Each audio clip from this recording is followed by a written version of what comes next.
اللہ ताला जब तहज्जुद में दुआ कबूल करने लगता है तो कुछ खास निशानियां जाहिर होने लगती है। याद रखो, अल्लाह आपकी दुआ तहज्जुद में कबूल करने वाला होगा तो आपको महसूस होगा कि आपका अल्लाह से ताल्लुक मजबूत हो गया है और आपके हालात में बेहतरी आने लगती है। तहज्जुद क्या है? ये वो नमाज है जो हम पर फर्ज नहीं की गई, तो फिर उसका अजर इतना क्यों है? आपने कभी ये सोचा है इसका अजर इसलिए है क्योंकि इसका पैगाम नहीं आता, इसके लिए खुद उठा जाता है। आपके दिल में मौजूद तड़प आपको उठाती है, ऐसी तड़प जो गहरी नींद से उठा लाती, जो हमें आधी रात में अपने बिस्तर पर सुकून से सोने नहीं देती। और इस तड़प के साथ जब बंदा अपने रब के हुजूर अपनी पेशानी जमीन पर रखता है तो इसका वो सजदा उसे फर्श से अर्श पर ले जाता है। इस खुदाए बुजुर्ग व बरतर की रहमत अपने बंदे को अपने साए में ले लेती है। बंदा अपने रब के सबसे करीब होता है। उस वक्त बंदे का बहाया हुआ हर आंसू आंख से बहता है और सुकून दिल में उतार दिया जाता है।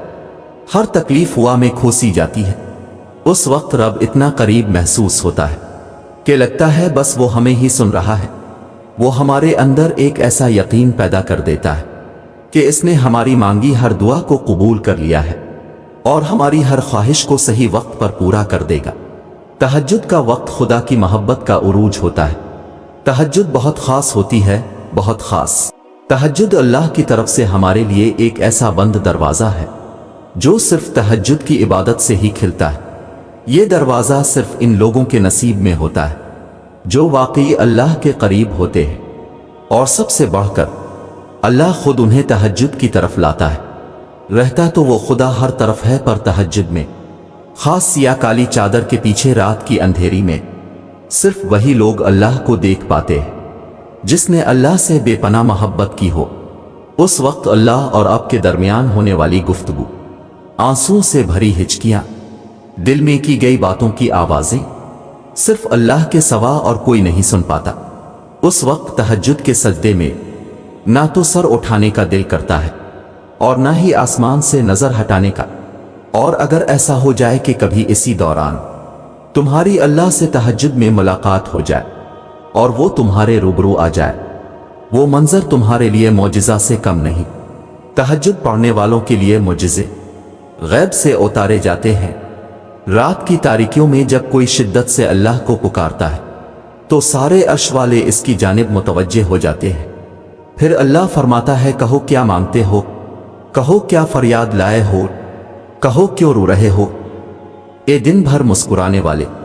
फिर जब तुम अपनी अर्जियां इसे सुनाते हो और उसके रूबरू सजदे में गिर जाते हो तो वो हुक्म देता है इन दुआओं की कबूलियत का जिनके जवाब तुम्हें लगता था कभी नहीं आने वाले। फिर वो तुमसे कहता है, लो भर दिया दामन तुम्हारा, यकीन की झोली फैलाने वाले, कुन लिख दिया गया है। अब मैं तुम्हारे नसीब में मान गया हूं, मैं मान गया हूं तुमसे मुझको मनाने वाले। तुम्हें लाना था मुझ तक ये इम्तिहान तो बस थे बहाने। तहज्जुद में कुछ तो खास है, तभी मेरे अल्लाह ने इसको इतनी फजीलत वाली इबादत कहा है। कुछ तो खास है, तभी अल्लाह अपनी इस इबादत के लिए पहले आसमान पे आता है। कुछ तो खास है, तभी अल्लाह किसी किसी को चुनता है, जिसको चुन लेता है फिर इसके लिए मुजिज़े करता है।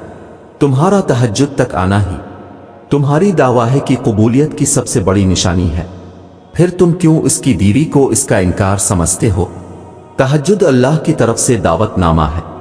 जब अल्लाह को किसी से मुलाकात करनी हो और बात करनी हो तो वो इसे तहज्जुद की लगन लगा देता है। जब ये सारा जहां खामोश होता है, फिर रात की तारीकी के इस आलम में खुदा अपने बंदे से हम कलाम होता है और तब यूं महसूस होता है जैसे शारक की हदों को तोड़े हुए वो रब हम में समा गया है और मोहब्बत की कैफियत दौड़ने लगती है। फिर मेरा रब फरमाता है, मांग मुझसे मेरे बंदे, तूने जो मांगा मैंने दिया तुझे, मगर तब अल्लाह के सिवा किसी की तलब ही नहीं रहती। और फिर तलब अल्लाह की हो और वो ना मिले, ऐसा तो मुमकिन ही नहीं। तहज्जुद का आगाज इंसान से तो हो सकता है मगर इख्तिताम सिर्फ अल्लाह है। दिल में ओटेती हुई मुसलसल तकलीफ जब रात भर जगाए रखती है तो रूह की बेचैनी अल्लाह के रूबरू लाकर खड़ा कर देती है। फिर कुछ दर्द सुनाया जाता है اور دعا کے لیے بے جان ہاتھوں کو اٹھایا جاتا ہے۔ جب سارا غبار باہر نکل آتا ہے تو سکون کی عجیب سی کیفیت طاری ہو جاتی ہے، جیسے سارے داکے کسی نے اپنے اندر جذب کر کے روح کو آزاد کر دیا ہو۔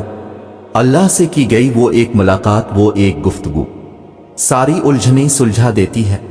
پھر مجازی ڈاکے نہیں بلکہ حقیقی محبت سونے نہیں دیتی، پھر رات کی نیند اچھی نہیں لگتی، پھر بس اللہ سے ملنے کی طلب رہتی ہے، پھر دنیا کی خواہشیں ختم ہو جاتی ہیں اور عرش والے کی لت لگ جاتی ہے۔